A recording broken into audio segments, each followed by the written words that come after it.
One of the main things that attracted me to the idea of doing this show is, you know, it's one thing to do a satire, and, you know, they always say satire is what closes on Saturday night, and I thought this show could be more than just a satire.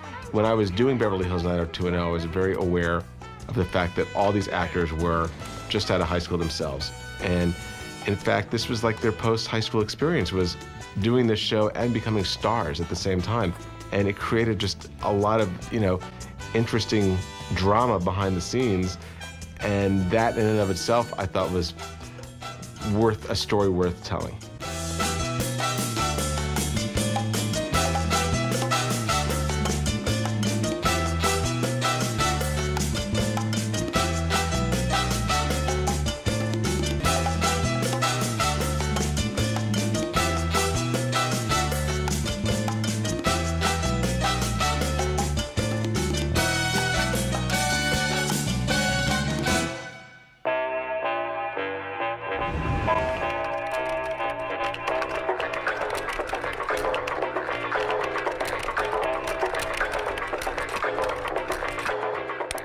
You know, I've been thinking about the idea of Grosse Pointe for a while, the idea of doing something based on my experiences at 90210, sort of a backstage comedy. And it was sort of like percolating for a number of years. I would say like maybe after the second season of Sex and the City that I thought, you know, I just want to do this, and took it to the WB. I thought they would be sort of the most natural place for the show, and you know, wrote the pilot. Guys, there's a Make a Dream kid on the set who'd love to come in and say hello. What's a Make a Dream kid? Oh, they're these sick children who visit the set every so often, and meeting us is like their dream come true. What's wrong with them? Leukemia. Oh. His name's Adam. Now is not a good time. Okay.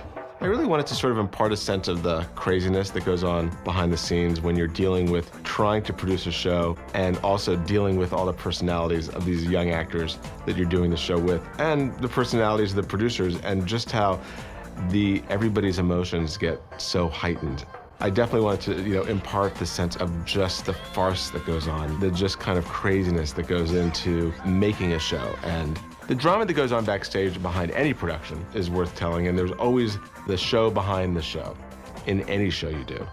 And in this particular case, I really remember that all the actors from 90210 were young people who very quickly blew up into big stars and hadn't had a lot of life experience themselves, had no context in which to deal with all this, you know, mega success they were experiencing.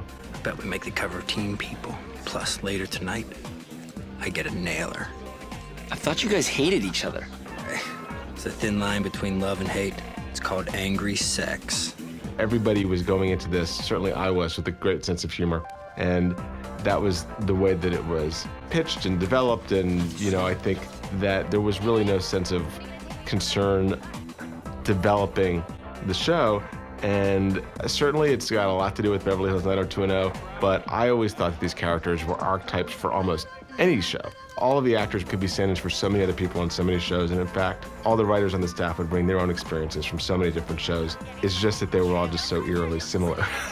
I had spoken to Aaron about the fact that I was going to do this show, and I was like, please be a part of this. I'd like you to even have a walk-on. My feeling was I wanted to include all these guys in the show. I mean, Jason Priestley came in, he directed an episode, he was on the show, just always had the greatest sense of humor. On the set of 90210, loves comedy, and loved the idea of this show from the beginning.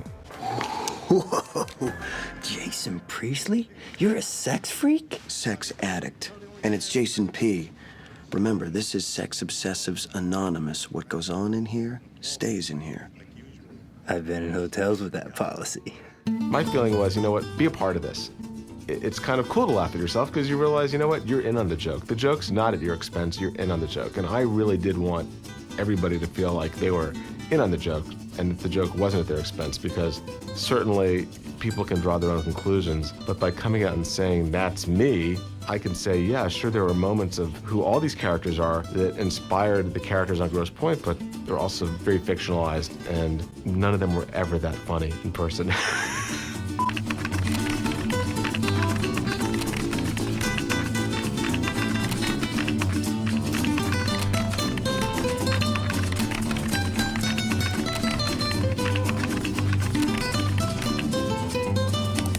I really wanted all the characters on the show to have a lot of heart. Even the heartless characters, I think, have heart. And you understand where everybody's insecurities are coming from. And I think everybody in this business is insecure. From the top people on down, everybody is insecure. We're all trying to create entertainment. We're putting ourselves on the line. And I think the show very much trades in the comedy of people's insecurities. All of the actors on the show understood what was funny about the characters. And casting the show was a real challenge because they all had to be able to play so many things on so many different levels, and they really had to understand where the comedy was. And Irene was really just a natural. I think there was definitely a resemblance to Shannon Doherty, but that wasn't the reason we cast Irene. I told you after last season's gang rape that I'm tired of playing the victim. Becky is strong. She doesn't put up with crap anymore. I mean, I think that was sort of like one of those things where we cast her, she was so good, and we're like, wow, she kind of does look like Shannon. She has dark hair, those kind of features. You can't look at her and think she's anything other than like a terrific actress. And she was really the best person we saw for the role. Any resemblance to Shannon Doherty is purely accidental. But she's able to sort of portray selfishness and self-centeredness in just such a sort of priceless comedic way. Why are you so irritable? You try playing Becky every day. Hunter, the character, is sort of the manipulative, ego-driven actress who is very clever in getting her own way and pushing everybody else out of the way. And I think Becky was, in a sense, the girl next door. And action. We've lost her. No! I don't want to die. Please, please, Rob, for the love of God, don't kill me. Marcy, to me, is just sort of the quintessential insecure actress. Wants to be liked and is also quite young. Again, the thing about these characters is they're just out of high school. They're still holding on to all that sort of teenage insecurity themselves and having to be larger than life when they get in front of the camera. Lindsay just totally got inside of this character. I didn't know Lindsay before casting her in this, and I really thought that she just must be this girl somehow. And she's not. She's just so funny. And she came in to read, and I mean, we were just dying laughing. It was really fun to sort of, especially with comedy, to write it, hear it in your head, hear it a certain way, and then have an actor come in and nail it is just, I couldn't hope for anybody better than Lindsay.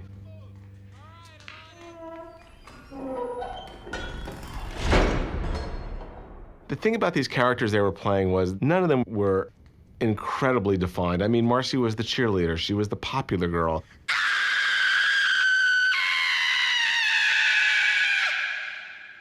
Kim was the opposite of Marcy. And I think, as so often happens, I always find that actors are playing characters that are so different than they are. And I think that's part of what turns actors on, in a sense, is being able to express another side of them. So, what'd they send you over to wear? Oh, my God. A tiny two-piece. I don't know how they expect me to jump in that thing. Well, why don't you try it on and practice? Why? I'm gonna be wearing it all day tomorrow. Dude, you just drove past me in parking lot C. Why didn't you pick me up? I know you saw me. I wasn't positive it was you. All these roles, in a sense, were difficult to cast because you've got to have these kind of great-looking people that are self-aware of the fact that they're playing great-looking people. And Al, he was a model. That's basically how he started this. I think was basically his first acting job. And I saw him first in New York. He came in to read, and there was just something about him that was just so charming and appealing. And Al himself has just so much personality. He understood what made this character tick. The president can get any chick he wants, and Stone wrote him as some chubby chaser. Bro, he is. Please. And that scene when he's on the phone with Russia's chief dude and she's down under his desk? Come on. Dude, how clueless are you? All that stuff really happened. It was on TV. There was like a trial about it and everything. Really? So when he got her to moisten the tip of his cigar with a... Whoa, sweet. I'm totally voting for him in the next election. From the beginning, he just nailed it. I mean, he understood that he was playing this sort of like, fairly dim, great-looking, incredibly narcissistic guy. From the first day, he just nailed it. And I actually remember that Al came in, who had no acting experience, flew out to Warner Brothers to test for the show. He came in from New York. And we basically called him at the last minute because we hadn't found anybody out here. And I remember this town car picking him up and he sort of like threw his knapsack or something in the back of the town car like he'd done it a million times before. Like it was just the most natural thing in the world to him. And I thought, yeah, he's gonna do fine. Hey, did you hear from Ishmael? You gotta stop teasing me like that. Just because I never went to college doesn't mean I'm stupid. You're right. Let me recess my opinion. Why are you being so rude to me? I have feelings too, you know. Tell you what, I'll stop treating you like you're stupid if you stop treating me like a sex object. Okay, then. Okay, then. Laura's sort of the new girl who doesn't know anything. You know, she's just sort of the sheep walking into the fox's den. I mean, she is just like, you know, bright-eyed and bushy-tailed and wide-eyed and innocent and all of those cliches you hear about young actresses coming to Hollywood, but she learns quickly, and she just becomes the object of Johnny's adoration, and of course she drives, you know, the other girls on the show into a jealous rage without even realizing what she's doing. She's just totally unaware of the politics of the business, and I think part of the fun of the show is seeing this character get wise. I gotta be who I am. I can't live a lie anymore. I gotta stand up in front of the crew, the other actors, and God and say, I'm Quentin King, and I'm 28 years old. Okay. All right, I'm 30. There, I said it. Well, I love the idea of really thinking about one of these characters as somebody who is much older than the part they were playing, which, you know, so often happens, not just on Beverly Hills 90210, but on so many of these shows you have adults playing characters that are much younger than they are. And Quentin was that guy. He was sort of the guy who'd been knocking around Hollywood for a while, who at the age of 30 plus was now a star as a high school kid, and you know, his big secret was how old he was. And he was sort of like, you know, the Fonz character, or Dylan from 90210, or any of these really cool guys. What is your problem all of a sudden? Had you ever even heard of the book Moby Dick before today? There's a pretty nasty video version, but I don't think it's true to the original. You know, S. Stone, he was just, you know, the coolest guy around. You know, we did think about, like, you know, Henry Winkler and as the Fonz, or Luke Perry in 90210. But as Quentin, you know, he was just sort of like a 30-something actor who was losing his hair, you know, whose closest relationship was with his pet pig. And, you know, that was also a fun character that I think a lot of us could really relate to. We'd seen it before, you know, having to try to, like, hold on to his youth in this youth-obsessed business is something we could all kind of relate to.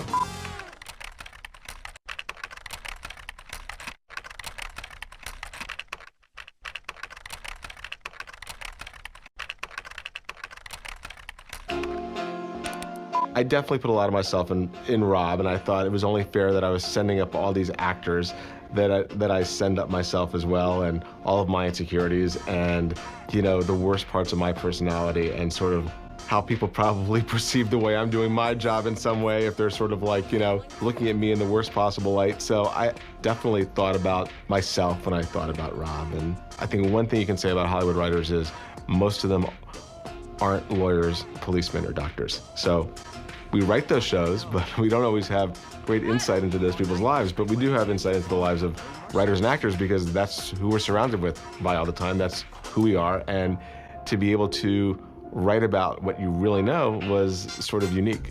I made a total mess out of everything, dude. I've been in LA for 5 years. I never got an acting gig, and now I don't even have a stand-in job. I'm flat broke, and I can't even stay in your trailer anymore because I got kicked off the lot. And worse than that, the girl I really like doesn't even know how I feel about her. Damn. That is one sad story. I love Kyle. He's a terrific actor. And I love the idea of the stand-in who is the best buddy of the star. It's funny because Entourage, I think, you know, basically that is what that show is about, is the relationship between a star and his entourage. And in fact, Kyle was Johnny's entourage and his errand boy and his stand-in, and he wanted to be Johnny, and sort of just all the crap that he had to put up with to be around Johnny and break into the business, and yet he was so much smarter than Johnny and probably so much more talented than Johnny, and it was just a guy I'd seen many times before. Sharp. Lucky you and Johnny are the same size, huh? Dude, I'm his stand-in. That's kind of the point. Oh, yeah. Well, Nat Faxon started on the show with like one line, and he just took that one line and made it so funny that every episode we just had to write something for him. It was a great surprise in terms of seeing that character develop, because that wasn't a character that was really originally in the pilot. He was there in the pilot, but it wasn't a fully fleshed out character. But Nat brought so much comedy to that role that we just ran with it. And we started to create this great dynamic between Nat and Kyle.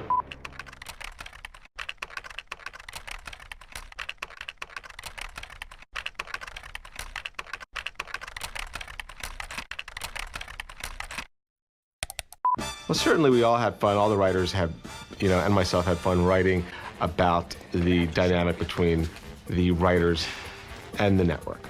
That's something we're constantly experiencing. We're always getting notes. We're always getting the qualified praise. We're always sort of like trying to protect what we think is right and good against what they're trying to figure out the audience is going to want. And sometimes they're right, and you got to keep an open mind, but sometimes you're delivering notes that get lost in a game of telephone. And you've got to figure out a way to make them happy while still doing the show you want to do. Do you think it's too soon for Stone to kiss Becky's cousin? I mean, the testing's not back, so how do we know we like her? Great. So we'll have a bunch of pretty kids standing around their lockers with nothing to talk about. But still, we hear what you're saying, Joan. We promise to think about it. We're really very excited. We're also really nervous. It's a very political game, and whenever you sort of mix politics and trying to make entertainment, I think you get into trouble. Okay, good. I'll talk to you soon. Okay, bye-bye. Bye-bye. Okay. I hate that. She tells us we don't know how to run our show, and then I have to kiss her. We're colleagues, not Italians. The whole thing about Hollywood is it's just a kissy town. And I think we were just sort of shedding light on that, and the idea that, just the awkwardness of having to kiss people, didn't want to kiss, but you don't want to insult them by not kissing them, and the whole, just the whole politics of kissing people hello, especially people you didn't necessarily want to see. I think that was sort of what went behind all that.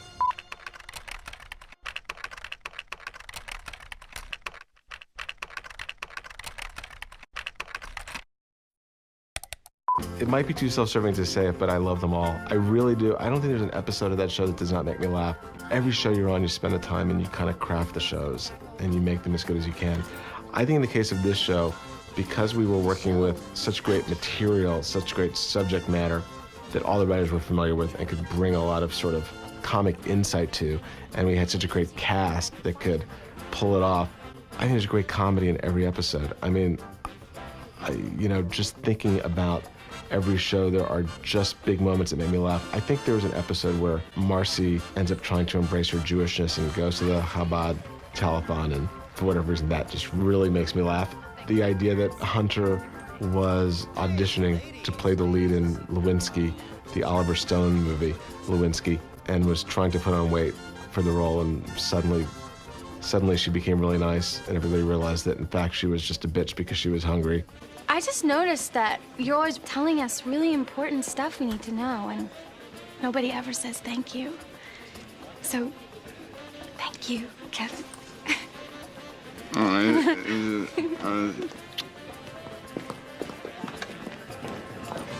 All this time I thought Hunter was a bitch. Turns out she was just hungry. There was an episode where Hunter and Quentin have a scene together in a car, and Hunter farts, and Quentin just makes such a big deal about it. It's funny. Today started off so bad. First, I fail a drug test, then a math test.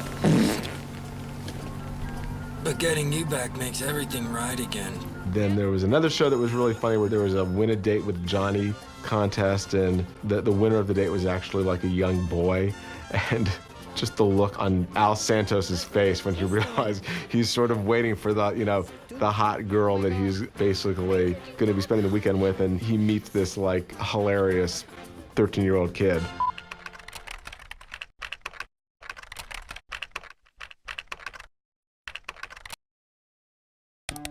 The network knew what they had, but I really think sort of the powers that be at the network didn't appreciate how strong the show was, and nobody wants a show to fail. You know, no network wants a show to fail, and I think, you know, they tried moving us around. I think moving a show around doesn't help. I think it confuses the audience. It probably would have been better had they just sort of left us in one place and stuck with us. I think that this was a show that had developed an underground audience and needed time for that audience to grow and spread the word. And I think that's just sort of what we didn't get. Did you see the numbers from last night? The Kim Dies episode was the highest rated show ever, and I mean ever. Hot dog, did we beat Sabrina? No. But listen, Marcy's TVQ is up and over the moon right now, so we're thinking maybe you should write her back in the show. She's dead, Joan. Oh, well, you'll figure something out. I mean, that's why you get top dollar. I mean, I think we got cheated out of the time to sort of let the word spread and let that word of mouth happen about the show, because the word of mouth is bigger now that the show's off the air than it was when the show was on the air. Grosse Pointe was one of the favorite shows I've ever done. I mean, and probably, you know, just about the most fun I've had doing a show and the most laughs I've had doing a show. I was happy with every episode, and I mean, that's so rare that that happens, you know. The cast was great, the writing staff was great, there really were no egos on the set. Everything that we were sort of like satirizing hadn't happened to our people, so we weren't dealing with big egos. We had great directors come in, I mean, and we were always working with really terrific directors. Everybody was very jazzed about doing the show, and it was a very fulfilling show to do.